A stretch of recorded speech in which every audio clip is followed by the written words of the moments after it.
안녕하세요, 뿌띠가든입니다. 이번 시간은 생쪽 매듭을 여러 개 연속해서 만들어 볼게요. 생쪽 매듭 하나를 만들어 준비합니다. 연속해서 엮을 때에는 뒤집어 시작해야 매듭 방향을 똑같이 만들 수 있어요. 매듭을 뒤집어 주세요.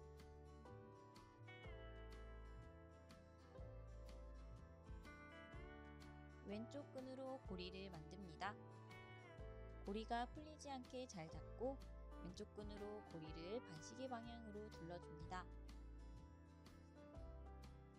오른쪽 끈 중간을 잡고 처음 만든 왼쪽 고리로 넣습니다. 이때 끈을 다 빼지 않아야 고리가 생깁니다. 오른쪽 고리 사이로 왼손 중지에 걸려있는 끈 두 줄을 잡아 올려주세요. 오른손 쪽에 있는 끈을 내 몸쪽을 향해 두 줄짜리 고리에 넣습니다.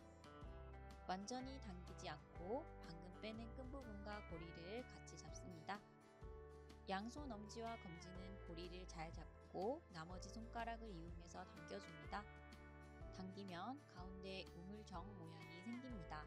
가운데 모양이 잘 나오도록 당겼다면 위아래를 돌려 바르게 둡니다. 첫 매듭 아래로 정자 모양이 똑같이 나왔는지 확인하세요. 송곳으로 양쪽 고리를 줄입니다. 양쪽 고리를 빠르게 줄여보겠습니다. 줄일 때 가운데 부분이 풀리는 경우가 많기 때문에 왼손은 잘 잡고 해주세요. 이렇게 위아래 같은 모양의 생쪽 매듭을 연속으로 만들었어요. 모양이 같은 것도 중요하지만 매듭과 매듭 사이가 촘촘한 것도 중요해요. 매듭 사이가 촘촘하도록 꼼꼼히 당겨주세요.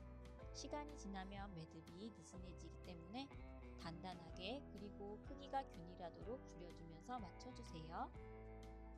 양쪽 동그란 부분의 크기는 개인의 취향에 맞게 크기를 조절하면 된답니다.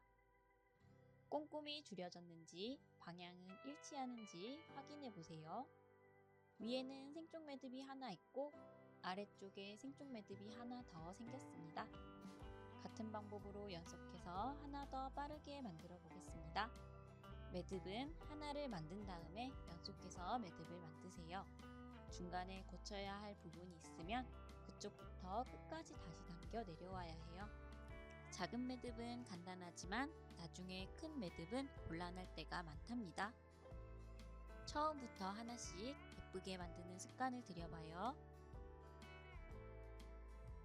이렇게 3개를 연속해서 만들었습니다. 저는 설명하느라 크기가 제각각이지만 여러분은 균일한 크기로 만들어 보세요. 매듭의 방향이 제대로 잘 되었는지도 확인하고 매듭과 매듭 틈 사이가 촘촘하고 단단하게 줄여졌는지 확인하세요. 매듭 고리들의 크기가 조화로운지도 확인하세요. 생쪽 매듭을 여러 개 엮으면 이렇게 예쁜 팔찌 모양으로 만들 수도 있습니다. 여러분도 예쁘게 연결해서 생쪽 매듭 팔찌를 만들어 보세요.